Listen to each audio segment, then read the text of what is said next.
Selamat pagi, Pak. Selamat pagi. Lancar ya, Pak, tadi kesini? Alhamdulillah lancar. Untuk kabarnya gimana nih Pak? Sehat? Sehat selalu, alhamdulillah. Alhamdulillah. Lihat kalian berdua dan teman-teman yang lain semakin semangat. Senang sekali. Ya, terima kasih Pak. Tapi sebelum itu ya, Din. Ya. Mungkin ada yang belum tahu siapa sih beliau ini? Ya, mungkin ada teman-teman ya yang masih bertanya-tanya Bapak Ahmad Arifudin itu siapa sih gitu. Oke, jadi sebenarnya beliau adalah udah tidak asing lagi di SMK Negeri 1 Ponjong ini. Ya, beliau mengampu pendidikan agama Islam di SMK Negeri 1 Ponjong dan beliau lahir di Tuban 7 Februari tahun 1985. Selain itu, beliau juga mendapatkan gelar guru teladan tahun 2019 dan menjadi instruktur ICT nasional. Ya. Luar biasa sekali ya. Iya. Semoga nanti kedepannya sukses ya Pak. Baiklah, kita langsung saja dengarkan pemaparan materi dari Bapak Ahmad Arifudin. Ya, waktu dan tempat kami persilakan. Terima kasih Mbak Diah sama Mas Fahruddin ya. Ya. Assalamualaikum warahmatullahi wabarakatuh. Waalaikumsalam warahmatullahi Alhamdulillah, wabarakatuh. alhamdulillah nahmaduhu wa nasta'inuh wa nastaghfiruhu wa na'udzu billahi min syururi anfusina wa min sayyiati a'malina may yahdihillahu fala mudhillalah wa may yudlilhu fala hadiyalah. Rabbi shrah li sadri wa yassir li amri wahlul 'uqdatam min lisani yafqahu qawli. Allahumma sholli ala Muhammad wa ala Muhammad amma ba'du. Yang saya hormati Bapak Kepala Sekolah, yang saya hormati Bapak Ibu Guru pendamping di SMK Negeri 1 Ponjong ini, dan yang saya banggakan seluruh siswa-siswi SMK Negeri 1 Ponjong, terutama OSIS dan Prokes yang sudah melaksanakan dan mengadakan acara kegiatan pengajian virtual pada kesempatan kali ini, yang saya acungi jempol, luar biasa semangatnya.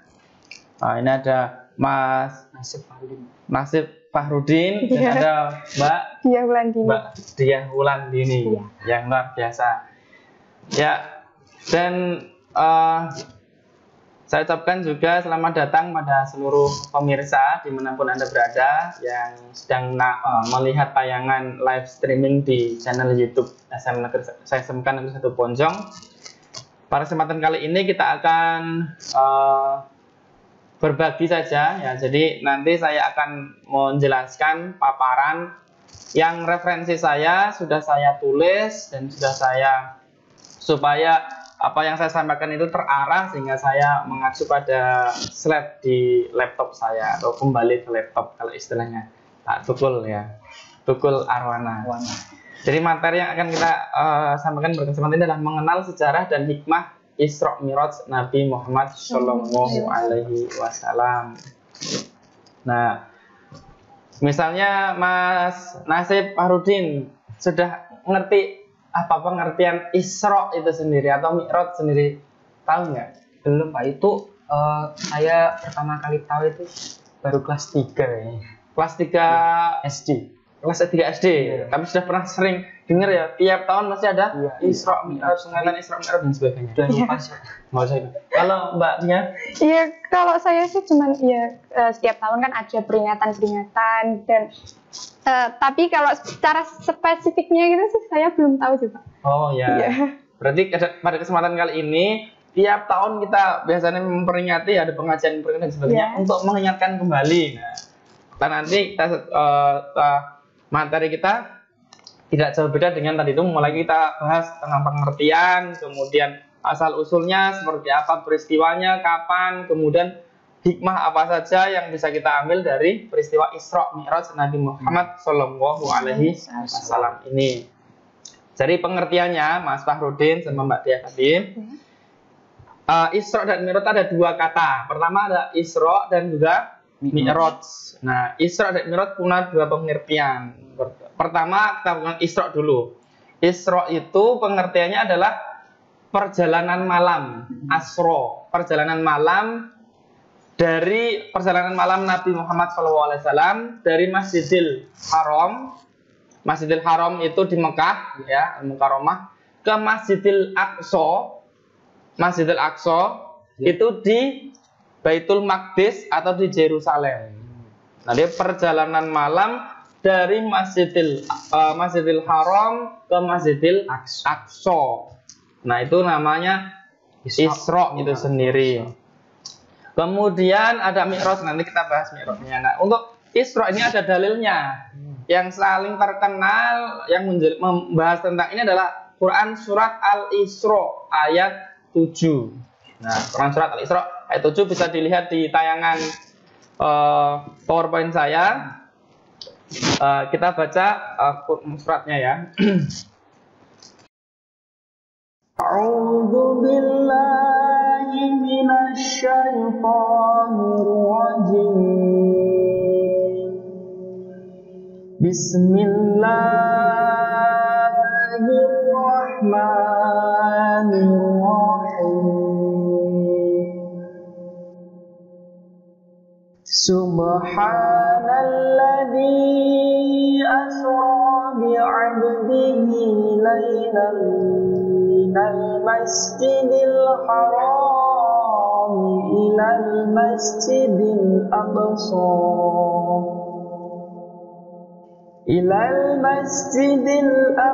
alladzi barakna hawlahu linuriyahu min ayatina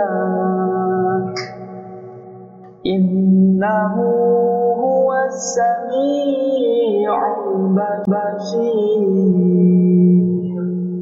Shadaqallahul adzim. Subhanallah. Bagus sekali Iya, Pak. bacanya. Terima kasih. Kita lanjut ke artinya ya. Iya. Jadi Quran surat Al-Isra ayat 1 ini itu dimulai dari subhanallah itu kan kata-kata buat pemujian. Memuji, kalau kita misalnya melihat sesuatu kemudian kita takjub pada sesuatu tersebut kan disunahkan untuk mengatakan subhanallah, subhanallah luar biasa, subhanallah indah sekali dan sebagainya. Itu untuk pemujian kepada zat Allah itu sendiri. Kemudian alladzi asra bi 'abdihi, artinya yang telah memperjalankan hambanya Muhammad. Jadi di dalam Quran surat Al-Isra ini menjelaskan bahwasanya Nabi Muhammad itu diperjalankan. Diperjalankan itu dalam artian Nabi sendiri tidak berjalan sendiri, tapi Allah yang memperjalankan. Asra minal Masjidil Haram, dari Masjidil Haram ilal Masjidil Aqsa, sampai ke Masjidil Aqsa, barakna haulahu linuriyahu min ayatina, yang diberkahi sekelilingnya dua masjid ini. Innahu wasamiul basir. Intinya pada kesempatan kali ini di Quran surat Al-Isra ini menjelaskan tadi itu. Nabi perjalanan satu malam nih ya. Ini kan di malam, kalau kita biasa peringati itu tanggal malam 27 Rajab. 27 Rajab. Cuman kalau kita memperingati sekarang karena sudah kemarin ya, yang biasanya kalau di Indonesia itu ada hari libur tersendiri kalau Isra Mi'raj itu. Tapi nggak apa-apa kita peringati sekarang. Itu bukti bahwasanya Nabi itu diperjalankan bukan atas keinginannya sendiri. Oleh sebab itu betul-betul ini adalah sebuah mukjizatan. Nah, kemudian ada bahasa lagi yang Mi'raj. Kalau Mi'raj, apa kalau Isra tadi itu perjalanan dari Masjidil Haram ke Masjidil Aqsa. Kalau Mi'raj sendiri kira-kira apa yang Pak dengar? Udah lupa sih. Ya betul. Lupa. Sudah lama loh. Ya betul. Kalau Mi'raj itu adalah tadi kan perjalanan secara horizontal ya dari Masjidil Haram ke Masjidil Aqsa. Kalau Mi'raj ini vertikal. Jadi Masjidil ke atas. Jadi kita harus, jadi peringatan Isra Mi'raj ini adalah bagian dari keimanan. Mengimani hal yang gaib, yang secara akal itu tidak bisa dipikir gitu, karena zaman dulu loh ya. 1400 tahun yang lalu ya. Itu kemudian kita bahas ini. Jadi tidak boleh di logika sekarang. Kemudian Mi'raj tadi, kembali lagi ke Mi'raj, Isra dan Mi'raj. Mi'raj itu adalah perjalanan Rasulullah dari Masjidil Aqsa naik ke langit sampai langit 1, 2, 3, 7 sampai ke Sidratul Muntaha. Jadi itu nanti siswa-siswi yang di rumah yang sedang menyaksikan ini silakan nanti dicatat itu di dalam catatannya untuk tugas itu ya, pengertian Isra Mi'raj dan sebagainya itu. Ya, tapi itu pakai roket atau gimana sih, Pak? Nah, kita akan bahas nanti. Ini baru pengertiannya. Sampai ke peristiwa nanti kita akan bahas. Karena di sini sudah ada slide yang bisa menggambarkan ini. Jadi kita mulai dari sini. Jadi kalau sekarang, kalau di zaman sekarang abad 21 ini, kalau perjalanan panjang atau perjalanan jauh itu kan biasanya kita pakai apa biasanya? Pesawat. Naik pesawat. Ya. Sudah pernah naik pesawat? Belum. Maafin belum. Semoga segera pernah naik pesawat. Mbak Tia? Juga belum, Pak. Belum. Gue takut kau jatuh. Seperti kemarin tuh ya. Iya. Alhamdulillah ada beberapa peristiwa jatuh itu ya. Dari Jakarta, misalnya ini, kalau kita dari Jogja ke Jakarta itu biasanya membutuhkan waktu 1,5 jaman. Ya. 1,5 jaman. Nah, kalau Jakarta Jeddah itu 9 sampai 12 jam. Itu pakai pesawat. Di zaman dulu belum pernah, zaman Rasul itu belum ada pesawat. Itu belum tergambarkan. Si onta ya. Adanya pakai unta.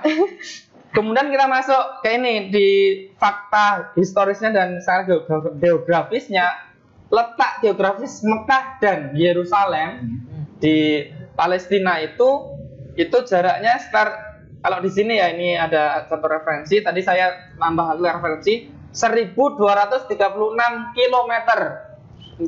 Jadi kalau perjalanan pesawat itu kalau sekarang itu sekitar 2 jaman. 1,2 dan tapi kalau naik onta diperkirakan ini ya, itu 1 bulanan. 1 bulan kalau pulang pergi ya, ini kan tadi Isra tadi ya. Isra itu kan pulang pergi perjalanan Nabi itu. Nah, nanti pakai naik apa nih? Nah, kalau saya lihat lagi, tak cek lagi di Google tadi malam, di Google Maps, itu perjalanan ini saya lihat perjalanan dari Mekah Saudi Arabia ke Yerusalem. Itu kalau naik mobil tanpa berhenti itu 19 jam atau 20-an jam. Tapi kalau menurut saya sama seperti tadi itu. Nah, itu pun sekarang sudah ada jalan mulus, ada jalan tolnya.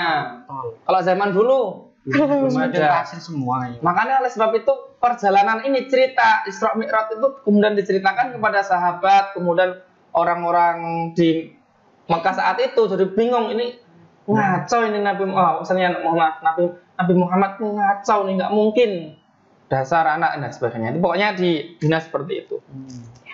Itu jadi pengertiannya tadi itu, kemudian gambaran Isra Mi'raj itu. Nah, kapan terjadinya peristiwa Isra Mi'raj itu? Terjadinya peristiwa Isra Mi'raj itu ada yang pendapat itu tahun ke-10 kenabian. Jadi waktu Nabi masih dakwah di Mekah. Ya, waktu masih dakwah di Mekah. Ada juga yang menekan tahun ke-12 kenabian. Paham maksudnya? Kenabian itu. Tahun kenabian menjadi nabi. Betul, diangkat jadi nabi. Pinter-pinter. Nih, Mas Arudin sama Mbak Dian. Jadi kenabian maksudnya ketika beliau diangkat jadi nabi, itu kan diangkat hari pertama, diangkat dari nabi yang Iqra itu, ya, diangkat dari Rasul dan Nabi itu. Kemudian 10 tahun berikutnya. Nah, kemudian untuk tanggalnya yang masyhur itu tetap tanggal 27 Rajab. Nah, ingat ya. Ada yang mengatakan tahun ke-10, ada yang mengatakan tahun ke-12. Oke. Kemudian yang paling menarik ini sejarah yang perlu kita ketahui. Jadi salah satu tujuan Allah memperjalankan Nabi dengan seperti rihlah itu ya, kalau kita bilang suntuk dan kan butuh hiburan. Ya toh? Iya. Masa pandemi ini jarang kita jalan-jalan ke tempat wisata ya. Iya. Paling cuma nonton TV. Nah, ini nonton TV. Suntuk kan? Iya, benar sekali. Apalagi kalau misalnya dalam masa misalnya ada kegiatan macam-macam yang kita itu diporsir, misalnya ada sesuatu yang kita dalam keadaan menderita, itu pasti butuh hiburan. Nah, oleh sebab itu sebelum Isra Mi'raj itu sebetulnya ada peristiwa yang dalam Islam itu disebut dengan Amul Husni namanya. Amul Husni. Apa itu Amul Husni, Mbak Dia? Belum tahu juga sih, Pak. Amul Husni itu apa, Mas? Apa ya? Tidak tahu juga sih. Nah, itu namanya tahun duka cita. Jadi tahun-tahun sebelum peristiwa Isra Mi'raj itu Nabi Muhammad SAW itu mengalami apa? Berkabung. Oh, berkabung, betul, yang udah pernah dengar itu ya. Jadi beliau itu ditinggal ketika beliau dakwah di Mekah itu kan cobaannya besar sekali, pemerintahannya besar sekali. Banyak sekali hari pamannya sendiri Abu Jahal, Abu Lahab dan sebagainya kan menentang. Belum Islam saat itu karena di Mekah. Jadi waktu itu yang selalu mendampingi beliau kemudian membela beliau itu satu pamannya, namanya Abu Thalib. Abdul Muthalib itu kakeknya sudah meninggal duluan. Kemudian kakeknya masyarakat Abu Thalib. Nah, Abu Thalib yang selalu kemudian membantu dakwah beliau, kemudian misalnya mendukung, kemudian juga kalau ada orang yang mau jihad dan sebagainya kepada Rasulullah saat itu, kemudian dia selalu membela itu meninggal dunia. Akhirnya kan banyak selain Abu Thalib di tahun yang sama itu beliau Nabi Muhammad SAW itu istrinya Siti Khadijah. Siti Khadijah sebetulnya nggak ada Sitinya, kalau di Indonesia kan biasanya disebut Siti ya. Tapi sebetulnya Siti itu ambilan terjemahan atau misalnya gampangannya kalau orang Jawa itu sebetulnya itu Sayyidati. Biasanya terus akhirnya orang Indonesia nyebutnya Siti. Padahal nggak ada Siti. Siti kan orang sebutan orang Indonesia atau orang sendiri. Jawa biasanya ya. Siti Aisyah, Siti Khadijah. Biasanya kita mengenal, tapi sebetulnya di Arab tuh nggak mengenal Siti, tapi adanya Sayyidati. Mungkin biar mirip, biar gampang. Biar gampang, betul, biar gampang. Akhirnya orang Indonesia ini Siti. Nah, istri beliau yang mendukung juga beliau itu Khadijah itu, Sayyidati Khadijah itu juga meninggal dunia. Bayangkan posisi Rasulullah saat itu ditinggal oleh pamannya yang selalu mendukung, kemudian istrinya yang selalu mendukung juga. Jadi posisinya saat itu karena ditinggal oleh Abu Thalib meninggal, Khadijah meninggal, nggak ada dukungan. Karena saat itu orang yang paling dituakan dan paling berwibawa Abu Thalib dituakan. Kemudian beliau meninggal, akhirnya orang-orang yang nggak suka sama Nabi itu berani. Akhirnya ada peristiwa pemboikotan terhadap umat Muslim dan Nabi sendiri. Pemboikotan gimana? Diboikot, diembargo. Umat Islam atau pengikut Nabi Muhammad dan Nabi Muhammad sendiri nggak boleh berinteraksi atau nggak boleh jual beli, ekonomi nggak boleh, mau jual beli nggak boleh. Jadi dipaksa untuk survive sendiri. Sampai saat itu juga setelah diboikot sedemikian rupa, kemudian beliau itu pergi ingin mencari suaka, ingin cari bantuannya di Taif, perjalanan ke Taif. Di Taif saya sendiri ternyata tidak mendapatkan bantuan yang semestinya. Di Taif sendiri malah diusir dan juga sampai dilempari batu. Pulang lagi ke Mekah, beliau itu sangat, pokoknya intinya di 1 tahun sampai 10 tahun sampai 12 tahun kenabian itu semuanya penderitaan dialami oleh Rasulullah saat dakwah di Mekah. Nah, oleh sebab itu Amul Khazni ini salah satunya tahun Sukacita itu kemudian Allah mengasih perjalanan, itu perjalanan hari sebagai rihlah. Ada yang menyatakan seperti itu sebagai rihlah, sebagai tuh. Sampai di sini ada yang mau ditanyakan? Mungkin langsung saja sih. Langsung saja. Ben orang Islam. Malah itu ya kuotanya habis. Iya, nanti kasihan yang ada di rumah. Iya. Kemudian sekarang kita bicara, tadi itu ya sudah paham ya, mulai dari pengertian Isra Mi'raj, kemudian alasan ada Isra Mi'raj, kemudian bagaimana dakwah Rasulullah di Mekah saat itu, kemudian ada banyak sekali kesemukan itu. Sekarang kita mulai detik-detik menjelang Isra Mi'raj. Dan detik-detik menjelang Isra Mi'raj itu ketika di Mekah beliau tidur, kemudian tiba-tiba didatangi oleh malaikat Jibril. Didatangi oleh malaikat Jibril, kemudian dibawa ke Ka'bah. Nah, dibawa ke Ka'bah itu, kemudian apa yang dilakukan malaikat Jibril saat sebelum Isra Mi'raj itu, beliau dibersihkan hatinya dengan cara dibelah. Nah, dengar ya. Tapi ini dibelah, jangan digambarkan dibelah seperti di ilmu kedokteran ya.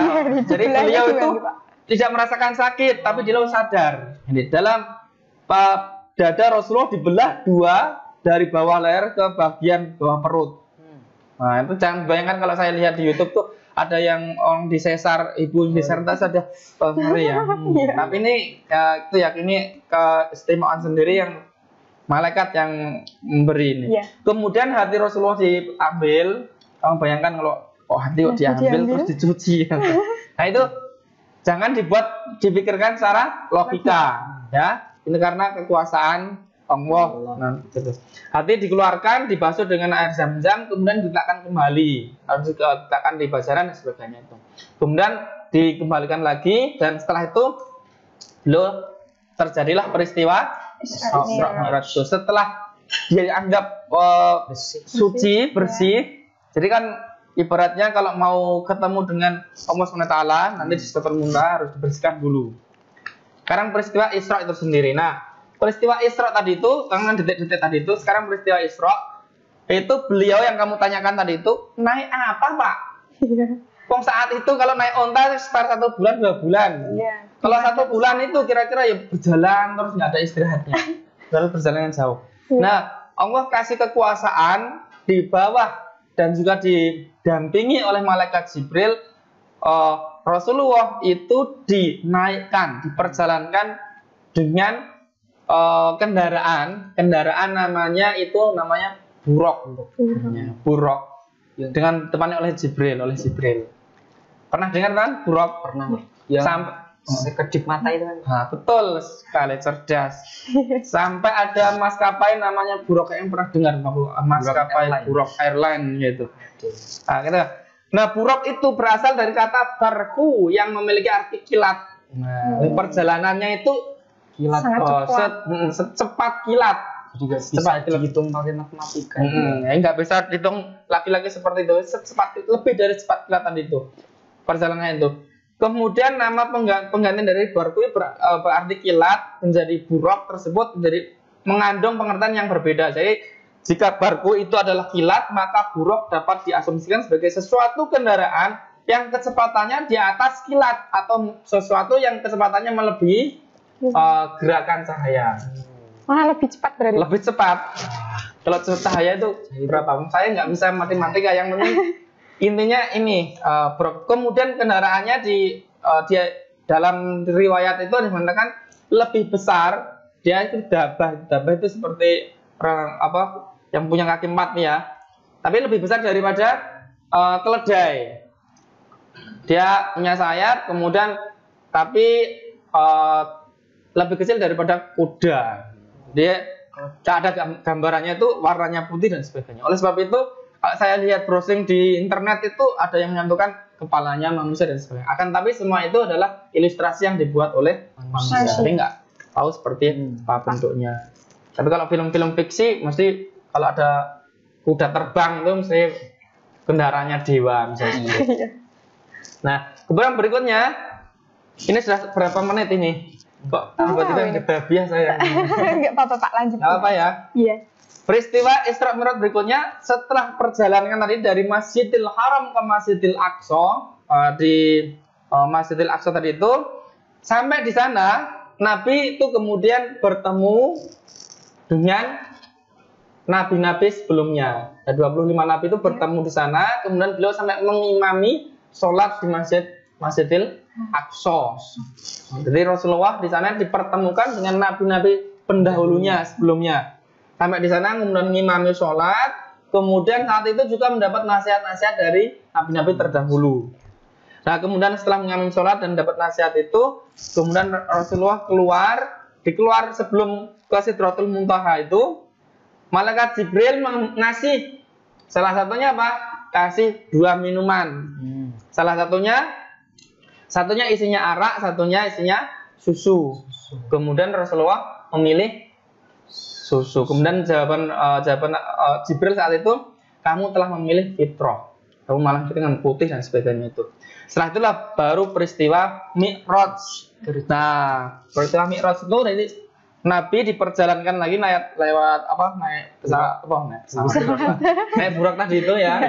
Kemudian dari Masjidil Aqsa ke langit.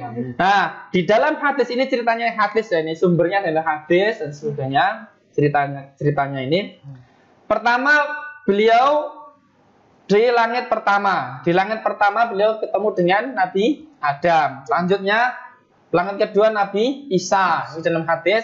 Langit ketiga Nabi Yahya. Langit keempat Nabi Idris. Langit kelima Nabi Harun. Langit keenam Nabi Musa. Dan langit ketujuh Nabi Ibrahim. Jadi ketemu tiap level-level langit itu. Gambarannya langit itu seperti apa, Pak? Ini alam. Ini gambaran kita. Ada yang menerjemahkan langit itu ya zat-zatnya yang di udara, di bumi itu kan ada lapisan-lapisan, lapisan atmosfer dan sebagainya. Itu ada yang menyatakan seperti itu. Ada juga yang kan ya mungkin, nah, pokoknya alam karena ini semuanya. Sampai sana, sampai ke Sidratul Muntaha. Sidratul Muntaha itu di dalam gambarkan sebuah tempat, tapi bukan tempat Allah bersemayam ya. Tapi di tempat Rasulullah SAW, Nabi Muhammad itu bertemu dengan Allah, kemudian saling bermunajat atau saling bertatap atau berdiskusi di sana. Kemudian Rasulullah berada di pintu Sidratul Muntaha itu. Sebelum ke pintu Sidratul Muntaha, Jibril dan malaikat semuanya tidak ada yang pernah ke sana, sehingga Jibril tidak bisa menemani. Jibril berhenti, kemudian Nabi yang disuruh naik sendiri atau masuk ke pintu tersebut. Jadi Nabi Muhammad itu istimewa banget juga. Istimewa sekali. Setelah dibersihkan hatinya tadi itu lewat pertama di sebelum Isra tadi ya, kemudian bisa bertemu sendiri langsung ke Sidratul Muntaha. Sebelum ini tidak seorang makhluk pun yang diizinkan Allah untuk masuk ke Sidratul Muntaha kecuali Nabi Muhammad itu pertama gitu. Pertama yang bertemu langsung di Sidratul Muntaha, the only one. Rasulullah SAW kemudian juga melihat surga. Dari perjalanan Mi'raj itu, kemudian Rasulullah melihat surga dan neraka. Sampai kalau kita mendengar sekarang, ada cerita kenapa dimasukkan surga, gambaran surga seperti apa, gambaran neraka seperti apa, lapisan-lapisan neraka. Itu semuanya itu biasanya hadis yang bercerita tentang Mi'raj. Jadi di Isra Mi'raj itu banyak, selain ada perintah sholat nanti, itu juga ada hadis yang menjelaskan tentang masa depan. Salah satunya surga neraka. Gambarannya kenapa orang perempuan, saya melihat perempuan yang kemudian penghuni neraka itu banyak perempuannya dan sebagainya. Itu tak menyudutkan Mbak Dian loh ya. Tapi itu dalam hadisnya itu ya. Salah satunya itu. Kemudian Rasulullah pulang lagi kembali ke mana? Ke Masjidil Aqsa dengan membawa satu perintah. Perintahnya apa? Sholat. Diturunkannya atau perintah sholat 5 waktu. Tapi sebelum sholat 5 waktu itu sebetulnya adalah perintah sholatnya itu diminta untuk 50 kali. Dalam sehari ada perintah 50 kali. Kemudian ketemu di langit kedua atau di langit ke-6 itu sama Nabi Musa. Betul. Nabi Musa kemudian tanya, apa yang engkau dapat, kewajiban apa yang harus umatmu lakukan di Muhammad dalam satu hari? Jawabannya Nabi Nabi Muhammad maksud saya 50 sholat atau dalam satu hari. Langsung kembali ke Tuhan kamu, minta keringanan sampai 5 kali. 5 kali itu sudah Kita sebetulnya dulu 50 nggak kuat 5 aja mesti ada yang masih menjalankan, ada yang enggak. Sebetulnya sudah diringankan sedikit apa ya. Tapi 5 saja banyak yang ngeluh. Nah, paling ngeluh. doang. Nah itu. Nah sekarang kita sampai ke Mekah. Tadi ya sudah Mi'raj, kemudian kembali ke Masjidil Aqsa, kemudian Masjidil Aqsa kembali ke Masjidil Haram. Sampai di Mekah, beliau kemudian bercerita. Yang diceritain pertama kepada Ummul Hani, diceritakan pengalamannya itu. Ummul Hani itu rumah yang dia tempat tinggali sebelum Isra tadi itu. Nah, menasihatkan, wah Muhammad jangan ceritakan apa yang kamu alami ini. Kamu pasti akan dapat penolakan dan banyak yang tidak suka sama kamu malah. Akan tetapi peristiwa ini menurut Nabi harus diceritakan. Oleh sebab itu sampai kepada semua kafir Quraisy dan yang lainnya malah gaduh lagi itu. Muhammad ada lagi, dia pernah bercerita dalam satu hari dia sudah perjalanan ke Masjidil Aqsa bolak-balik. Itu nggak mungkin, nggak rasional kayak gitu. Malah dibully sama diolok-olok semuanya. Sampai ada yang bercerita seperti ini. Ini menguji ke intelektual Nabi ya. Kalau menurut Gus Baha itu menguji intelektual Nabi.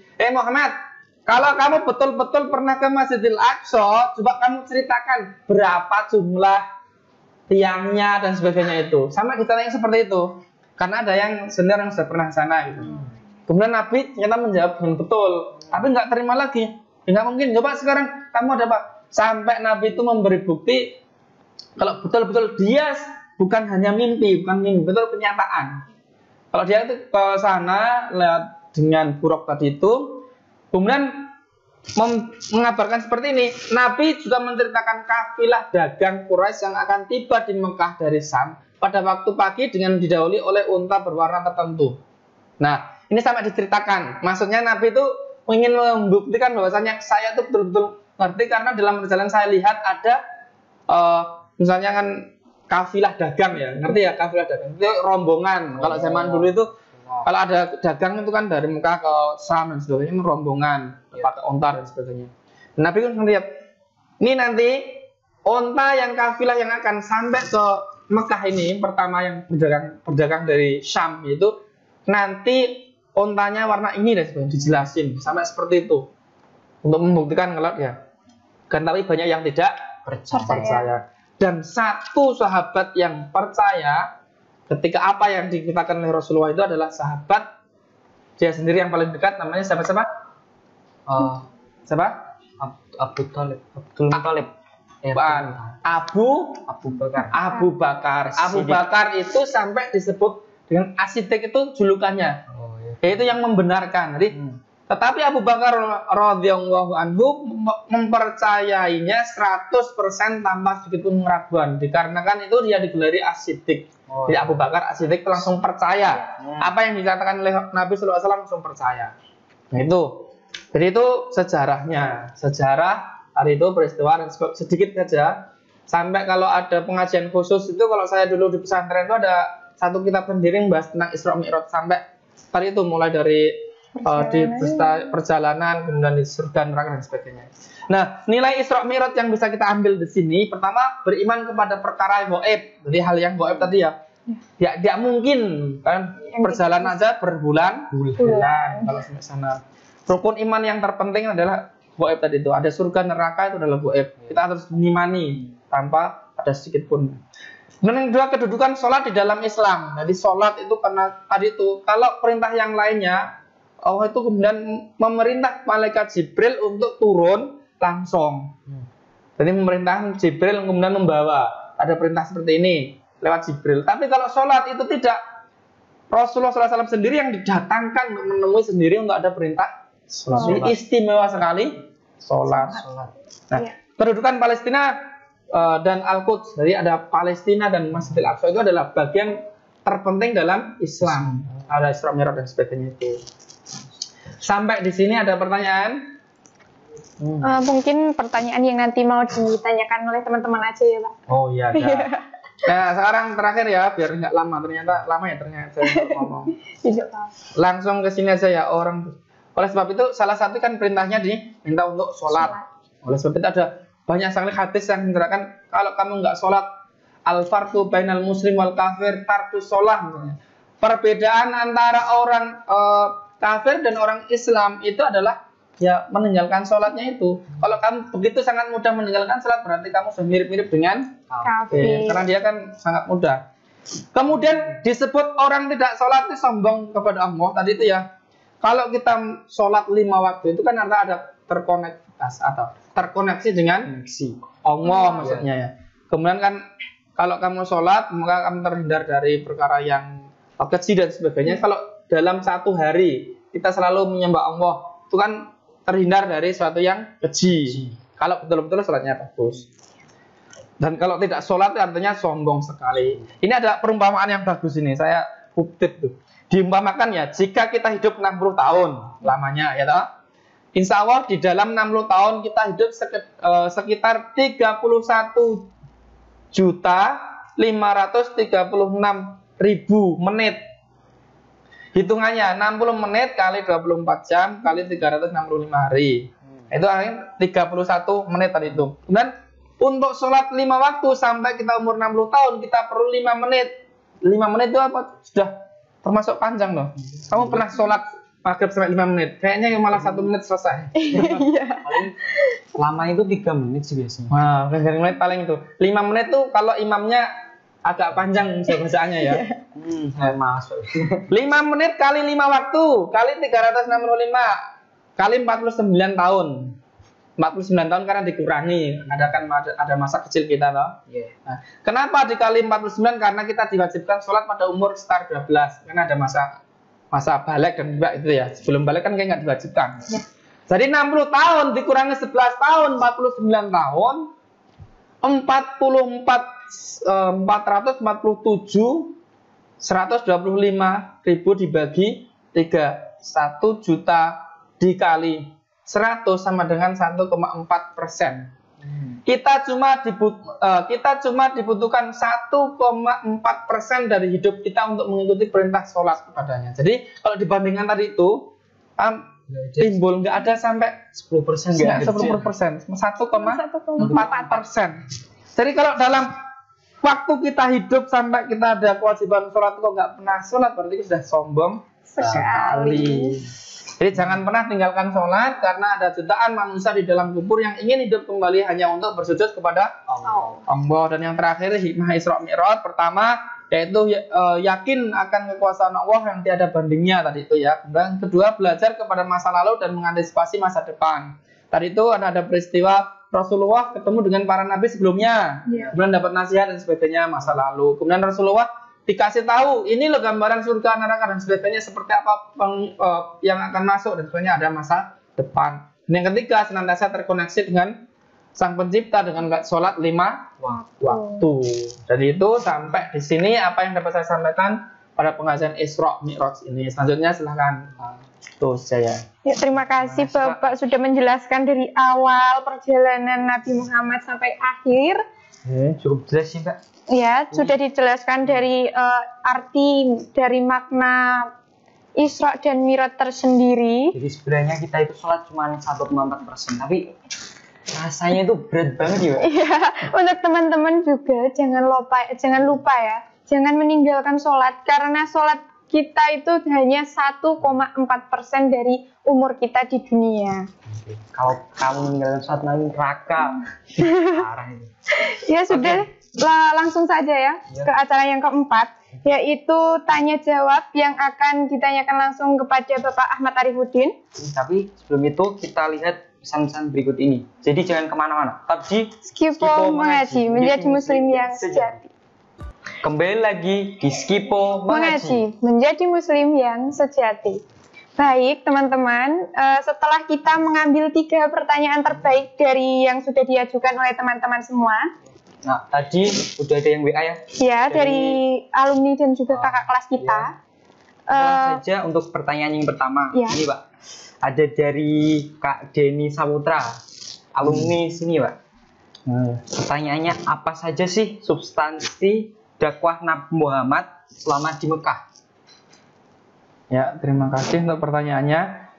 Jadi yang saya sampaikan tadi itu Isra Mi'raj itu kaitannya karena beliau waktu itu masih dakwah di Mekah ya, di Mekah bercerita macam-macam tadi itu karena himpitan dan juga hambatan yang beliau lakukan atau waktu saat masih dakwah di Mekah.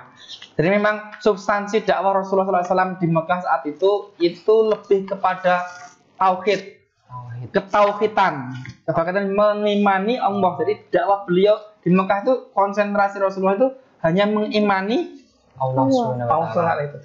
Imani kepada hal yang gaib. Oleh sebab itu dalam Al-Quran itu untuk hal-hal yang gaib, kemudian iman kepada hari kiamat, kemudian keesaan, misalnya Quran surat Al-Ikhlas, kemudian surat-surat yang pendek-pendek itu yang di juz amma, itu rata-rata itu makiyah. Makiyah itu artinya surat yang turun ketika beliau saat di Mekah. Jadi biasanya banyak bercerita tentang ketauhidan. Jadi ada tauhidan itu ada yang iman kepada Allah tadi itu, iman kepada malaikat. Karena mereka nggak percaya kan, iman pada hari kiamat, iman kepada misalnya kepada Rasul terdahulu dan sebagainya itu. Jadi tauhid yang jadi substansi dakwah Rasul ketika ada di Mekah itu ya. Baik. Sudah jelas ya.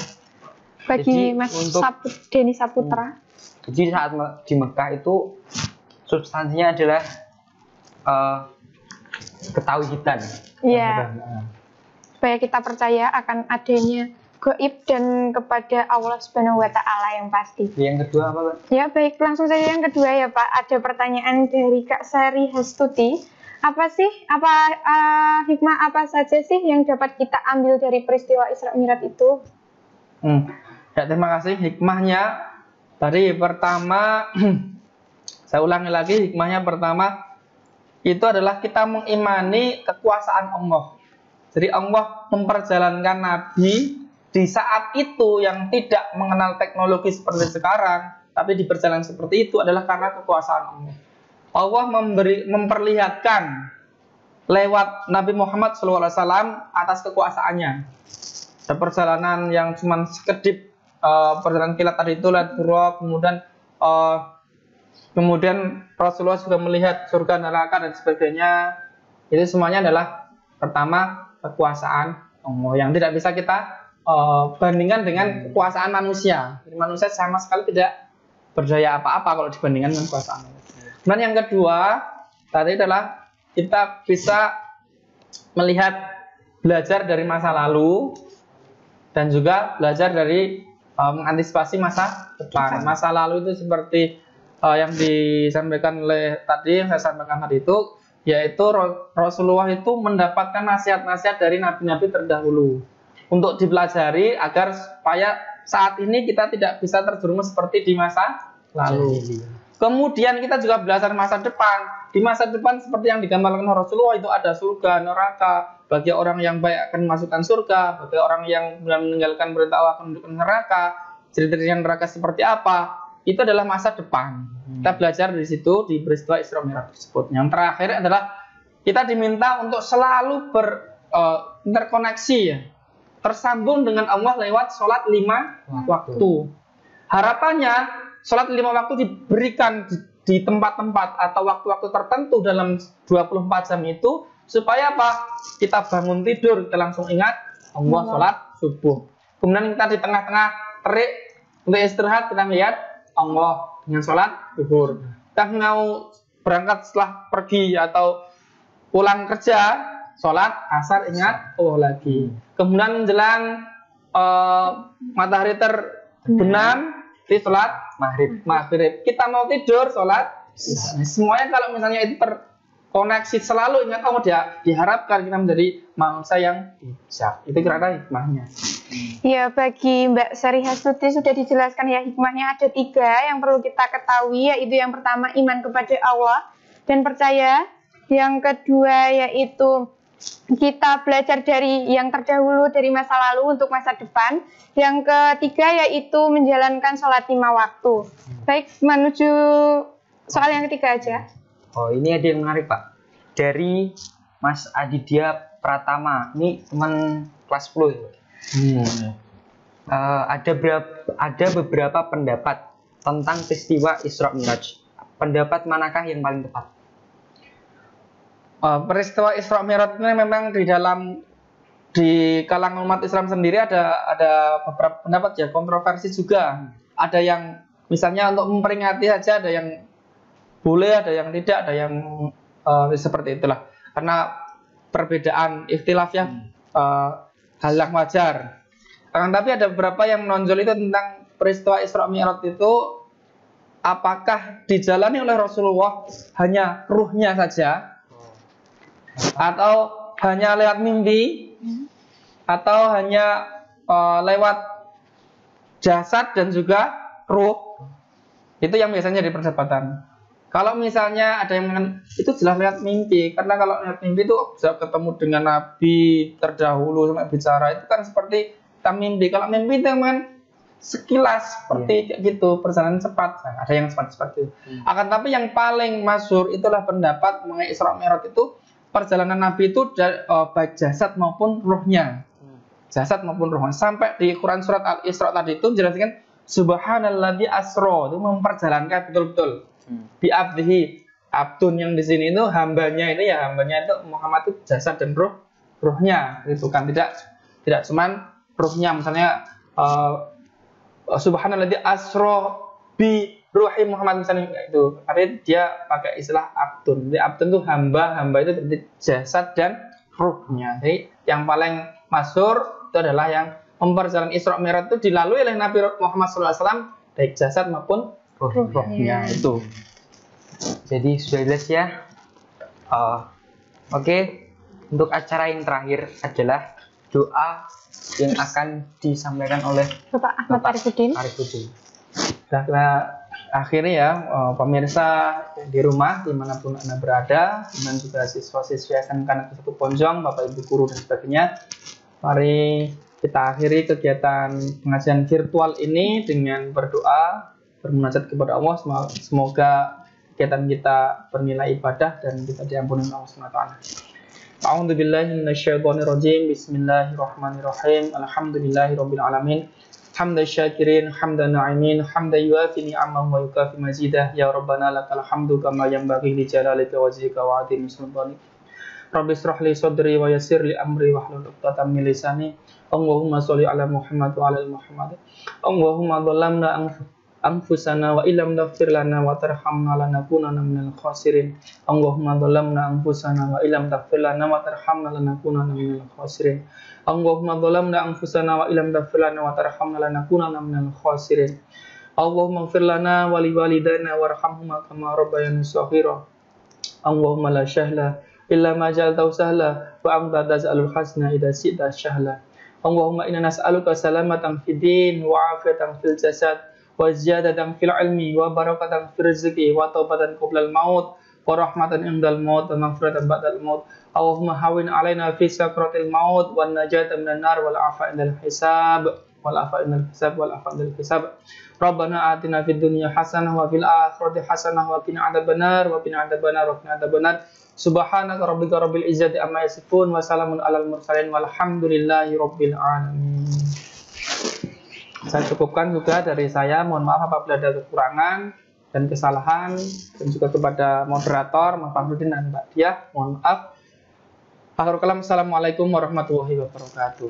Ya, baik Pak, sudah meluangkan waktu di sini juga. Terima kasih buat tim produksi yang di sini, dan juga terima kasih juga buat teman-teman yang ada di rumah yang sudah mendukung suksesnya acara ini. Jangan lupa tetap patuhi 3M, yaitu memakai masker, mencuci tangan, dan selalu menjaga jarak. Sekian dulu acara hari ini.